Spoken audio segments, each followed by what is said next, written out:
I know we were talking about sponsorship, and I want you to shop around, and I want you to, get a feel for what's out there and get a feel for what companies can do for you before you make that decision, because it's an important decision. And most companies, what they're gonna do is they're gonna lock you in. So they're gonna lock you in for like a 2-year contract.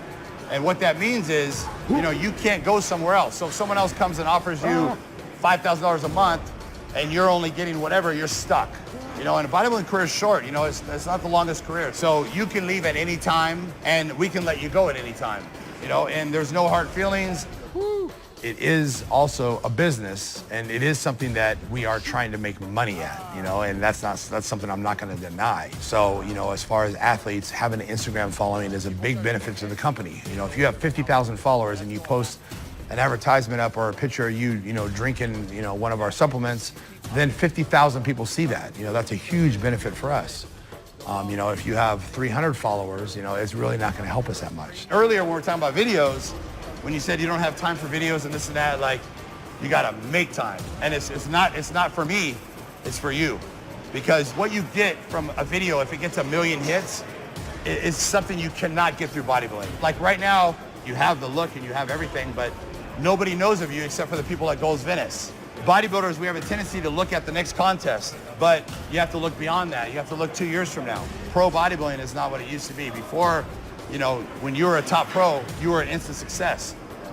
But now with YouTube and social media, it's no longer like that. There's so many pros out there that nobody knows who they are. Nobody cares who they are, which sucks, because bodybuilders have always got the shit into the stick.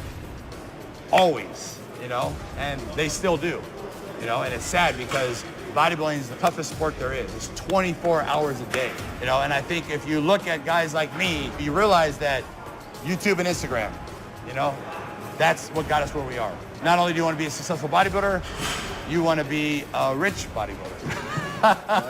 After a couple videos, Instagram posts, people get to know who you are. You could go to an expo and have a huge line of people wanting to, take a picture. That's where the money comes in. Can't believe it. What's up, Rich? What's up? Who said that? How you doing? There's not many athletes that will literally work every single minute while the doors are open. Rich is one of them, and really has developed a brand, from nothing. How many people usually attend these type of fitness expos? Yeah, expo-wise, we should do 100,000 visitors this year, but across the world we'll be doing around 250,000 visitors to our events. We have a reach of around 50 million people globally. Social media is very responsible for it, of course. The thing is with people like Rich and Callum, they have identified exactly who their fans are, and they speak to them. And so when they get an opportunity to actually meet them in person, they are prepared to wait for hours to see them. Rich Piana talks about what he's done from a personal point of view.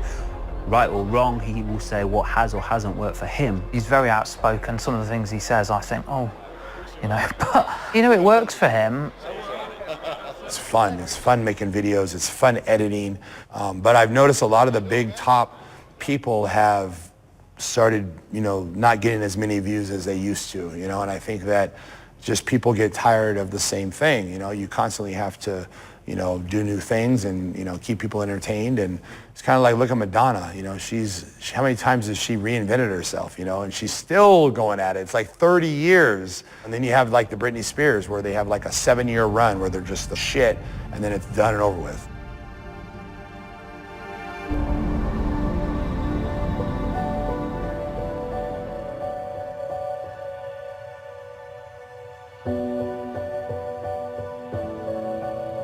You've built a successful business. You have a lot of fans. What more do you want to achieve in the industry and in life? I always say that, I want to be rock famous, like The Rock, where anywhere he goes, they're like, oh, whatever you want, and and so I'm definitely not there yet.